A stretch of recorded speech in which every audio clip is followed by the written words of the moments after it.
अमानित्वमदम्भित्वम् अहिंसा क्षान्तिरार्जवम्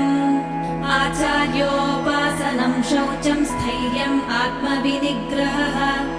इन्द्रियार्थेषु वैराग्यम् अनहङ्कारमेव च जन्म मृत्युजरा व्याधि दुःखदोषानुदर्शनम् असक्तिरनभिष्वङ्गः पुत्रदारगृहादिषु नित्यं च समचित्तत्वम् इष्टानिष्टोपपत्तिषु मयि चानन्ययोगेन भक्तिरव्यभिचारिणी विविक्तदेशसेवित्वमरतिर्जनसंसदि अध्यात्मज्ञाननित्यत्वं तत्त्वज्ञानार्थदर्शनम्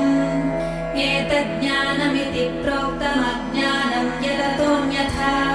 నమ్రత, కృత్రిమ బుద్ధి లేకుండా ఉండుట, అహింస, క్షమాగుణము, సరళత, గురుసేవ, శరీర మనస్సుల పరిశుద్ధత, నిశ్చల బుద్ధి, ఆత్మ నిగ్రహము, ఇంద్రియ భోగ వస్తు విషయములపై అనాసక్తి, అహంకారము లేకుండుట, జన్మ మృత్యు జర వ్యాధుల దురవస్థను గుర్తు చేసుకోవటం, మమకార రాహిత్యం, భార్య భర్త పిల్లలు ఇల్లు వంటి వాటిని అంటకుని లేకుండా ఉండుట, జీవితంలో అనుకూల లేదా ప్రతికూల పరిస్థితులలో సమత్వ బుద్ధితో ఉండుట, నా పట్ల నిశ్చలమైన మరియు అనన్య భక్తి కలిగి ఉండుట, ఏకాంత ప్రదేశాల్లో ఉండటానికే ఇష్టపడుట మరియు ప్రాపంచిక సమాజం పట్ల అనాసక్తి, ఆధ్యాత్మిక జ్ఞానములో అచంచల విశ్వాసం మరియు పరమ సత్యముకై తత్వాన్వేషణ, ఇవన్నిటినీ నేను జ్ఞానముగా పరిగణిస్తాను మరియు వీటికి వ్యతిరేకమైనవే అజ్ఞానము అని అంటాను.